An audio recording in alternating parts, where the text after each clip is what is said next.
Bienvenida, Elsa, bienvenida a la Unicen. Bueno, una visita esperada por lo menos para nosotros.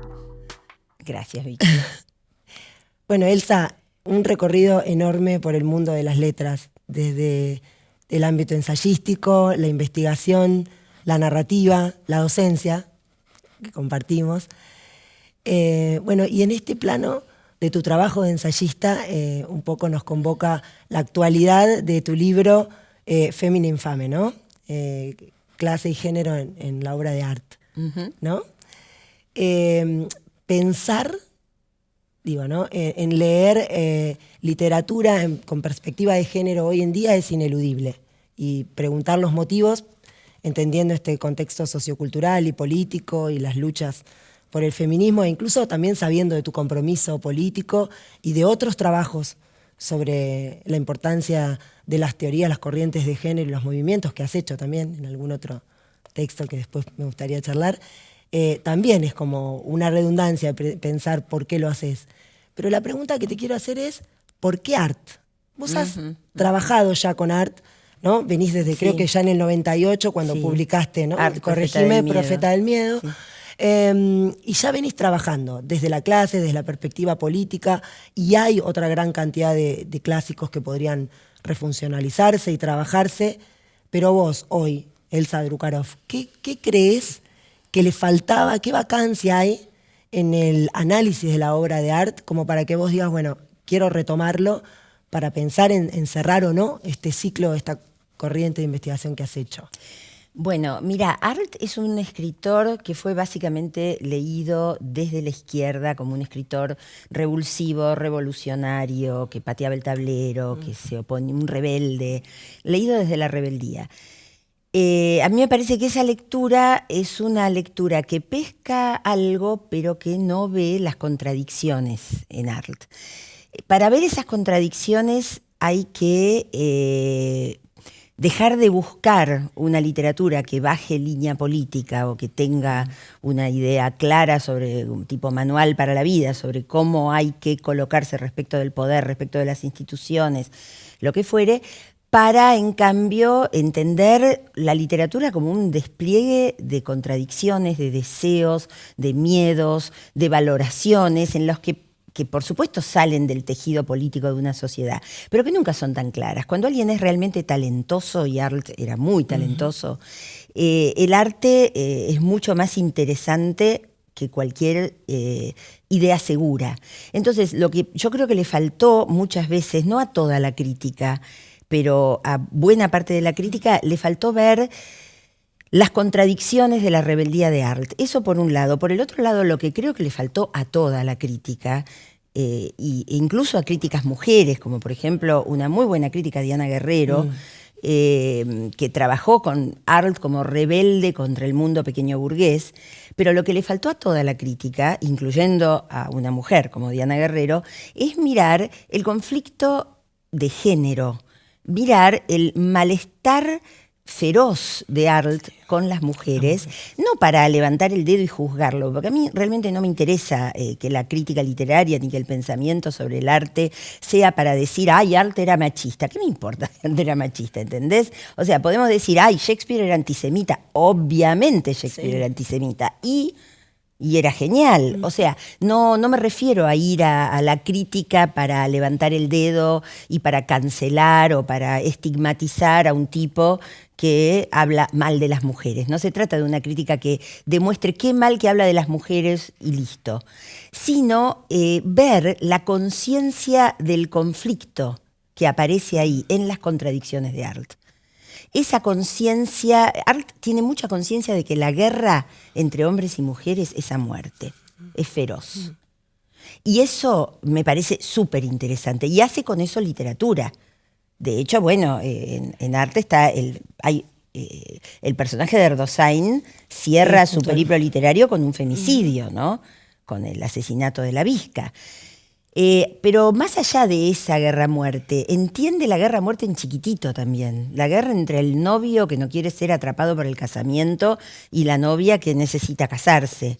Como elemento Conspirativas central y malditas. Claro, el imaginario de la suegra novia maldita, pero que nunca se leyó, entendiendo toda la desesperación por la supervivencia que hay en mujeres que necesitan casarse en un mercado laboral donde si no te casás no tenés de qué vivir directamente. Si sos una señorita de clase media baja que no se casa, estás condenada a dar lecciones de piano encerrada en tu casa, o de inglés, o a ser modista en trabajos recontra precarizados.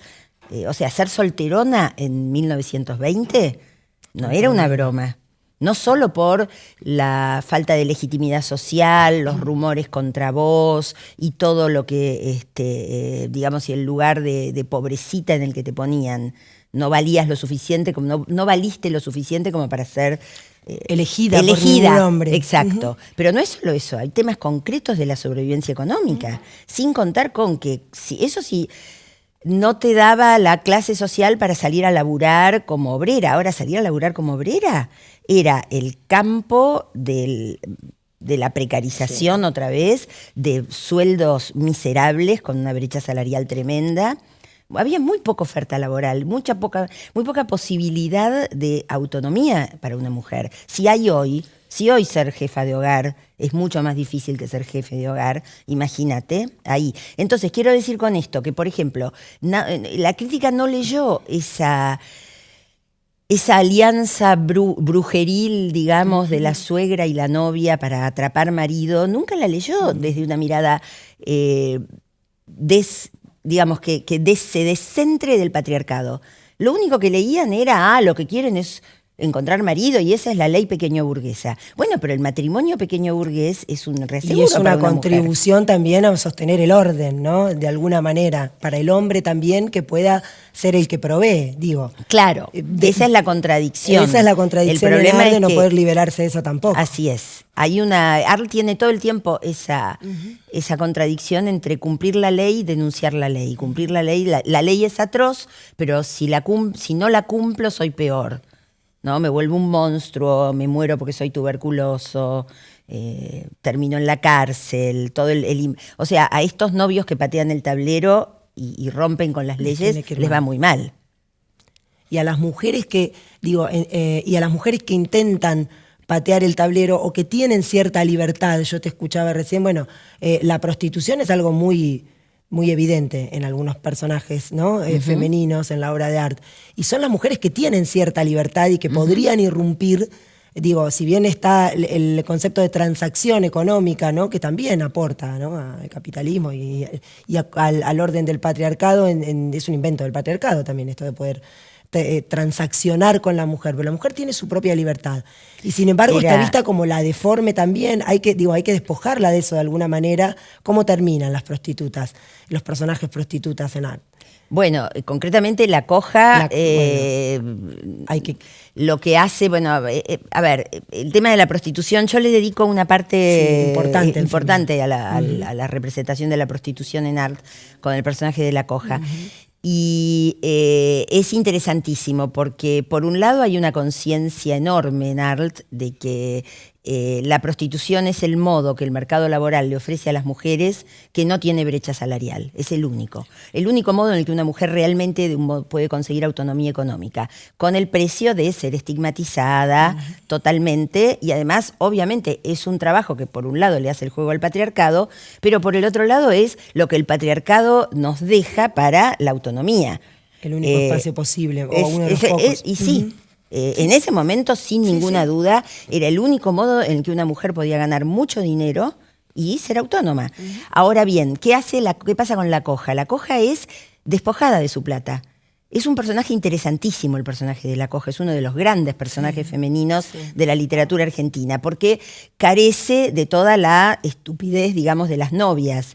Y porque tiene esta capacidad, además es inclasificable, es un personaje lleno de facetas. Por momentos es fría, por momentos es tierna, por momentos es noble, por momentos es calculadora. Es un personaje notable como personaje. Pero ¿qué hace la ficción de Arlt con la coja? La mete mete con un marido que le saca toda la plata y no la usa para hacer negocios. Se la pierde en el casino. O sea, es plata maldita, es plata de mujer. Es la prueba de que una mujer puede ser autónoma. Y después la coja termina escapándose con el astrólogo, que es el castrado. El único hombre que puede dominar y seducir de verdad y ser bien macho con la coja es el que no puede tener sexo. ¿Por qué? Porque es el que entonces, digamos, en Arlt, el sexo es la herramienta brujeril con la cual las mujeres seducen, atrapan. Sí, engañan a los pobres. Exacto. Entonces, a una mina como la coja, que es una mina grandiosa, bueno, necesita un gran hombre. ¿Cuál es el verdadero macho alfa en el imaginario de Arlt? Y el que al no tener pene, al no poder... no puede caer en las garras del sexo y entonces puede ser realmente autónomo. Y ese es el que puede someter a la coja. El único, sí. Bueno, estas cosas yo creo que no han sido leídas en Arlt. Yo no creo que esto tampoco mate otras lecturas. No. Pero me parece que se leen cuando lee una mujer desde una mirada revulsiva o tratando de ponerse desde el lugar de los intereses de las mujeres. Simplemente observando qué es conveniente para nosotras, no para ellos. Sí, y también pensando en ciertos estereotipos de mujeres, ¿no? Así como está la prostitución en Arlt, que también para leer desde el género es más que interesante, y en el capítulo que vos le dedicás se ve las esposas, ¿no? Como contracara, esta especie de, digamos, de funcionalidad que hay al orden, de que la esposa debe ser sumisa, bueno, debe cumplir con ser casi una prostituta legal, por decirlo de alguna manera, una más eficiente, porque además está avalada por la institución del matrimonio. Pero es que no tienen opción. Pero es muy poco interesante, sí, claro, pero para ellos también.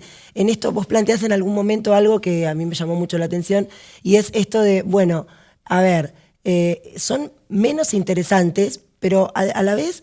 pertenecen todas al género femenino, que es eso a lo que se le teme, de lo que menos sabe, ¿no? El hombre en general y los personajes. ¿Qué incidencia te parece que hay en Arlt, ¿no? Una vez que podés terminar todo este trabajo y que ya lo concretás, ¿qué incidencia te parece que hay dentro del desconocimiento y dentro de esto que vos decís, tengo que manifestarme porque estoy en este momento social? ¿Se entiende cuánto es realmente funcional en su escritura a lo que en el momento, su forma, ¿no? Machista de escribir, pero no machista entendido en un tiempo en el que no quedaba mucho más que ser machista? ¿Cuánto es por eso, por esa cuestión de clase, y cuánto es, y de género, por esto del desconocimiento en Arlt? ¿Qué pesa más? ¿Del desconocimiento de qué? Sobre las mujeres. Es que a mí me parece muy interesante que un hombre confiese y trabaje artísticamente con su desconocimiento de las mujeres. Es mucho más interesante artísticamente la construcción desde un varón, ¿no? Enigmática de una mujer, como una especie de pozo sin fondo que no puedo concebir. Eso es mucho más interesante que ponerle palabras y saber lo que la mujer piensa. Cuando la literatura de Arlt dice yo conozco y sé lo que es una mujer, ahí es cuando falla. Cuando no lo sabe y tiene miedo, ahí es donde aparece el talento.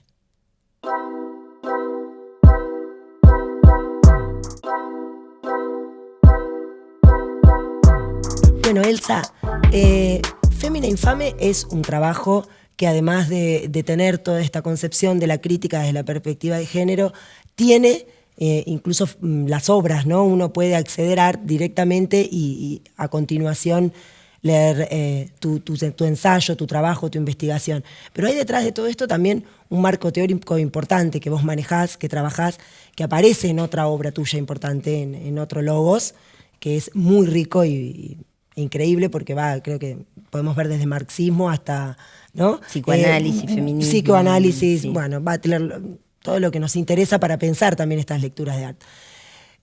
Pensando en esto tan claro de que el orden de género y el orden de clases están constituidos de discurso y que tienen obviamente una relación intrínseca entre sí, y que vos elegís en Fémina Infame Arlt y la literatura para analizarlo.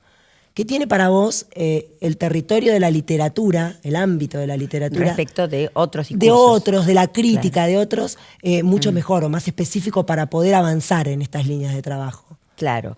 Bueno, mira, la idea de orden de clases y orden de género son efectivamente, como decís, discursos y todo lo que hace, representa, menciona toda la trama discursiva en la cual las clases se enfrentan, por un lado sería el orden de clases, y toda la trama discursiva en la cual los géneros se enfrentan sería por el otro lado el orden de géneros. Estos siempre se articulan unos con otros. La primera cosa, ahora voy a llegar a tu pregunta, porque tu pregunta es muy buena, pero precisamente porque es buena necesita de un marco para que se entienda. La primera cosa importante es que cuando yo digo que el orden de clases y el orden de géneros son órdenes discursivos, hechos de discurso, a lo que me refiero es a que no es que representan algo que está afuera de ellos, sino que los discursos son fundamentalmente el lugar en el que combatimos los humanos. Los humanos, las humanas, les humanes, nos enfrentamos socialmente e interactuamos fundamentalmente en discursos, en un ida y vuelta que va hacia los cuerpos, pero que, salvo en situaciones muy límite, como el momento mismo de un femicidio o, no sé, el momento mismo de una represión donde yo acribillo gente.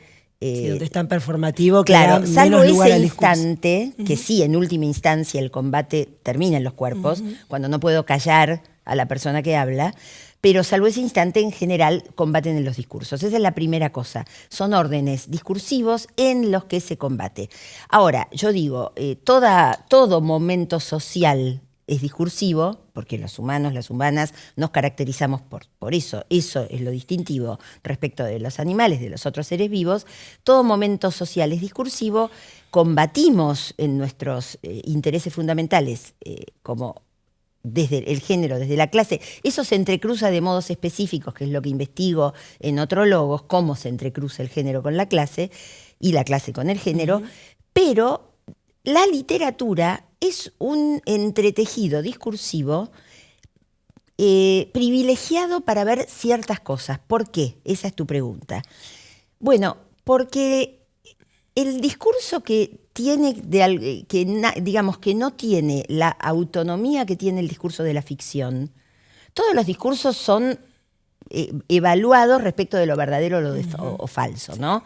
O sea, si yo te digo, estamos en 1789, vos pensás si no tengo que ver a un psiquiatra.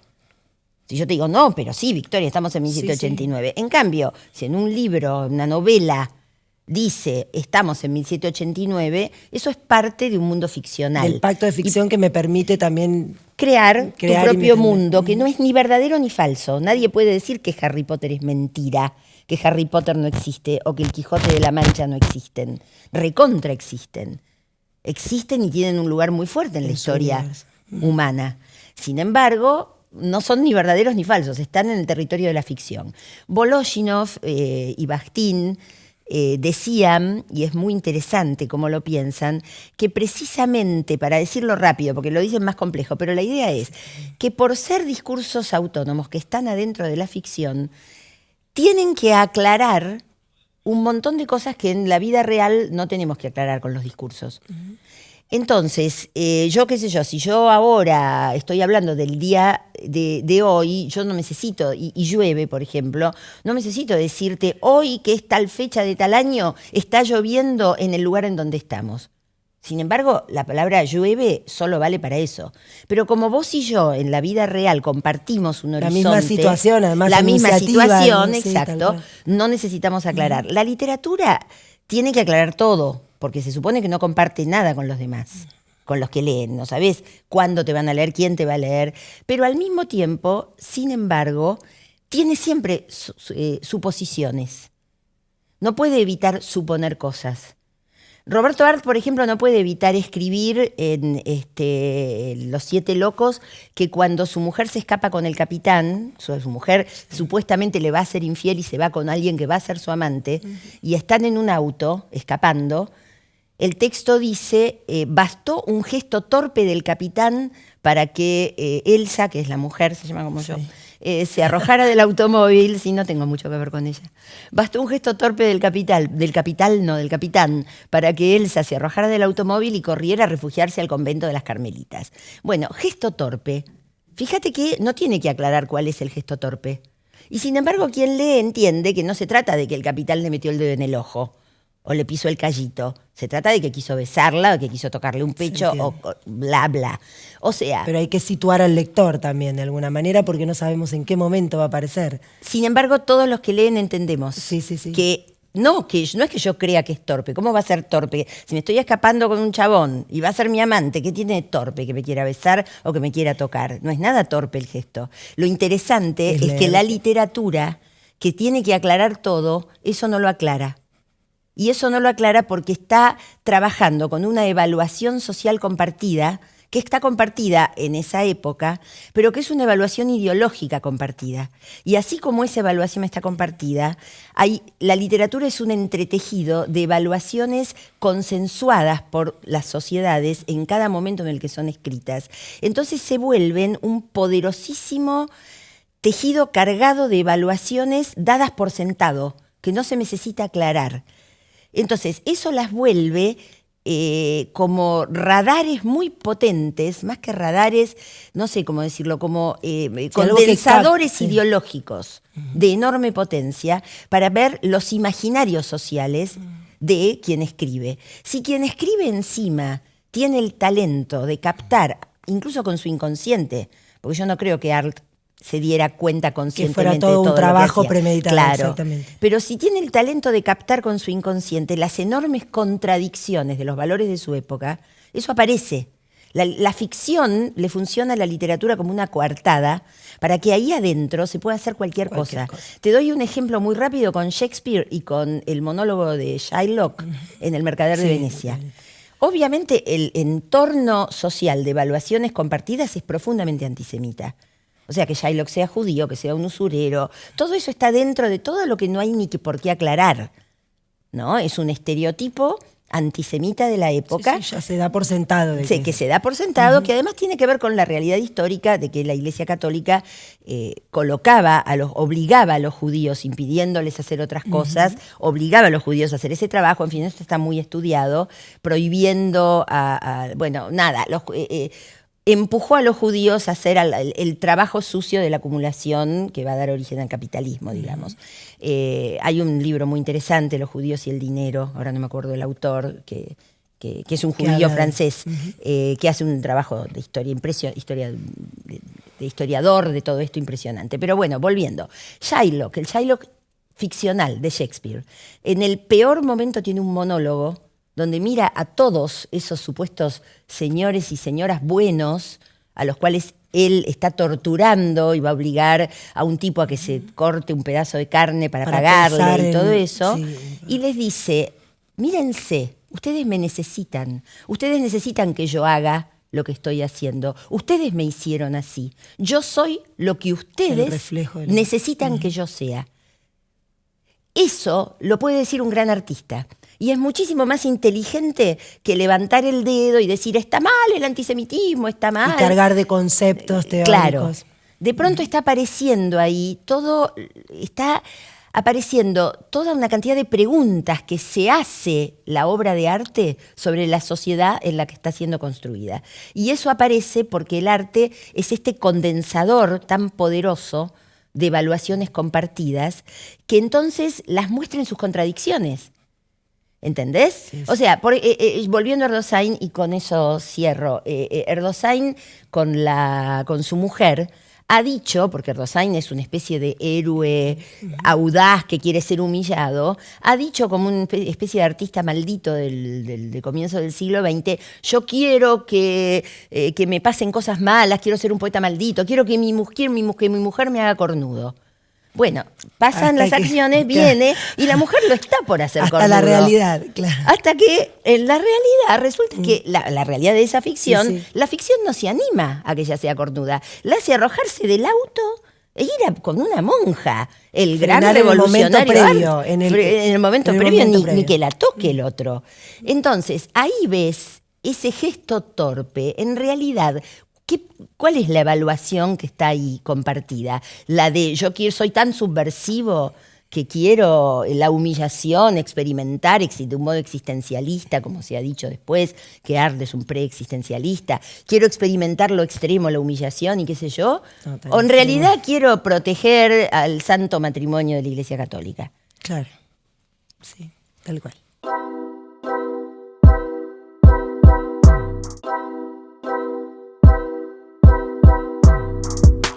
Bueno, Elsa, para continuar esta charla, algo que también me parece importante pensar de cara al mapa literario, artístico, cultural hoy en día. Estamos viendo esta visión, por decirlo de alguna manera, negativa, ¿no? Esta contracara negativa de los personajes femeninos, vistos desde un discurso, por supuesto, patriarcal y machista, desde la literatura de hombres, ¿no? Sobre todo, escrita por hombres. Y Arlt no escapa en algún punto a eso.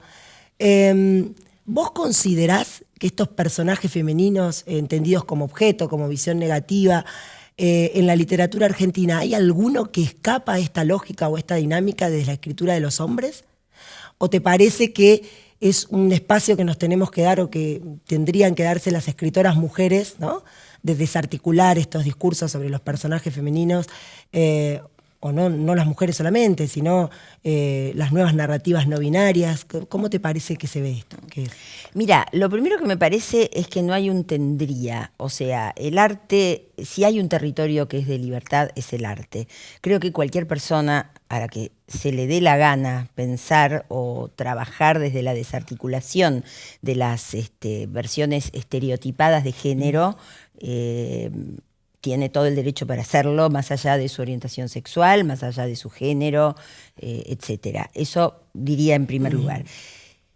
Eso no significa que ciertas posiciones en la vida, si tenés talento y las querés aprovechar, no hagan más fáciles las cosas. Exacto. Obviamente, si vos sos una mujer y no tratás de escribir como espera la cultura oficial y como espera el patriarcado que escribas, no es automático, no es que porque sos una mujer vas a escribir desarticulando y deconstruyendo los estereotipos de género. No, de ninguna manera. De hecho, hay 2 millones de ejemplos que mostrarían lo contrario.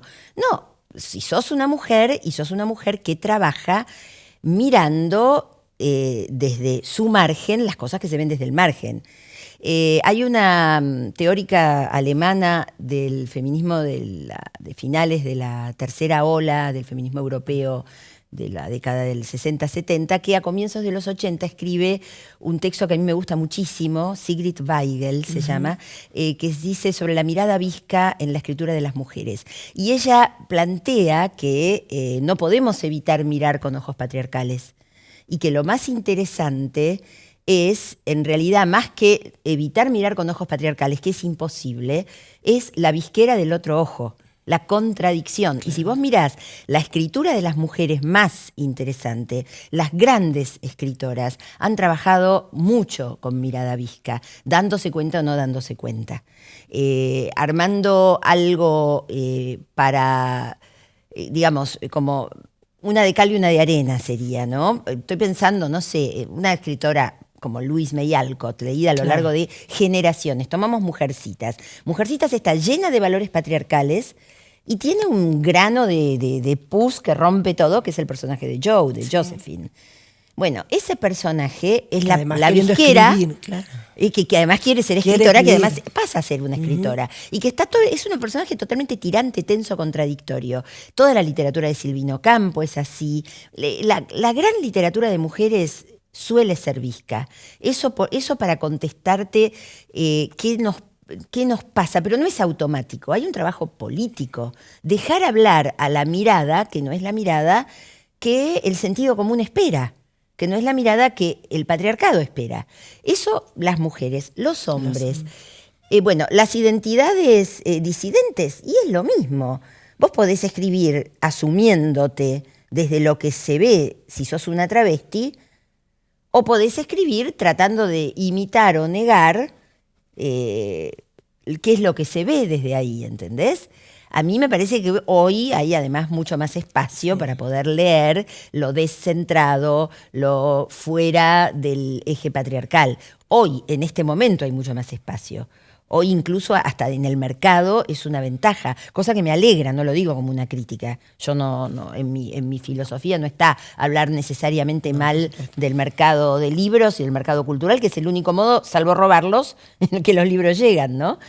Así que no lo estoy diciendo para, digamos, para ningunear, lo estoy diciendo como una alegría que haya literatura desde mirada disidente, con construcciones de mundo disidentes, que hoy haya hambre por ver, bueno, ¿qué es ser una travesti? ¿Cómo ama una travesti? ¿Cómo piensa una travesti?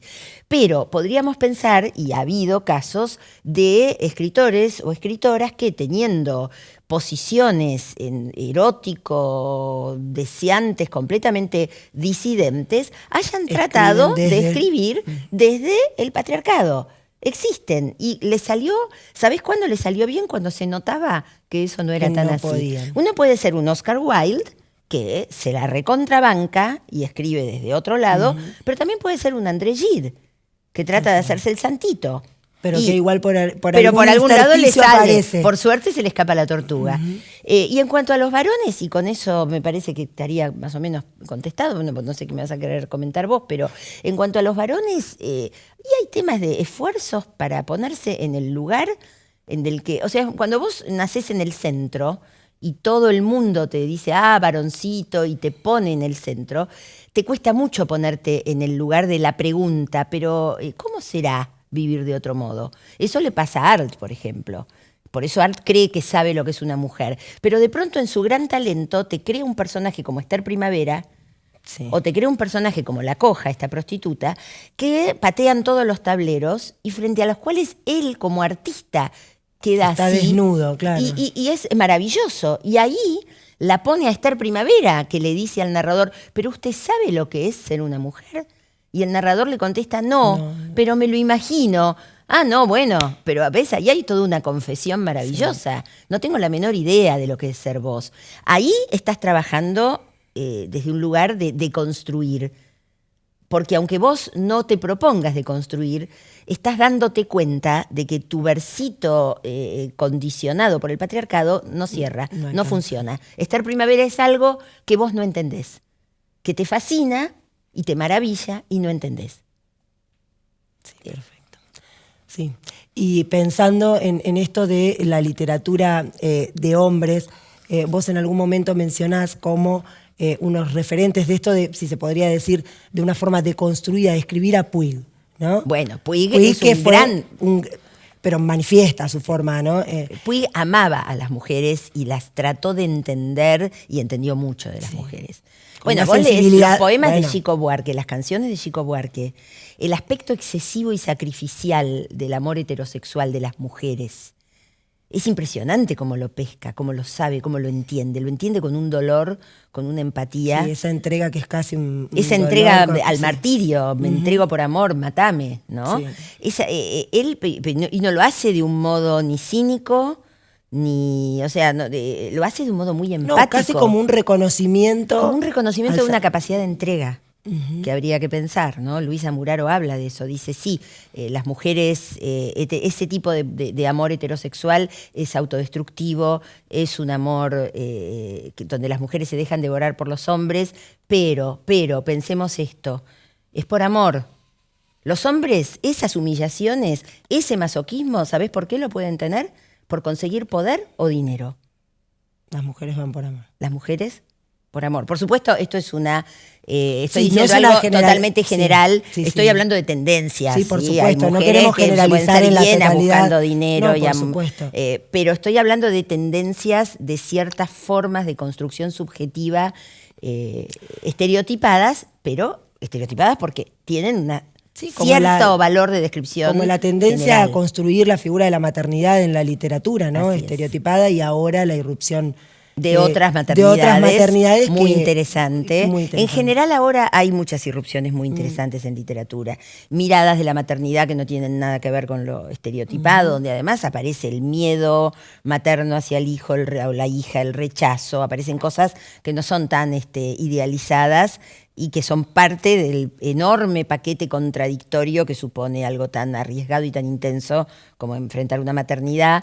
También aparece la decisión de la no maternidad, el deseo de la no maternidad, y creo que hay más permiso, hay más preguntas de los hombres construyendo mujeres en literatura ahora.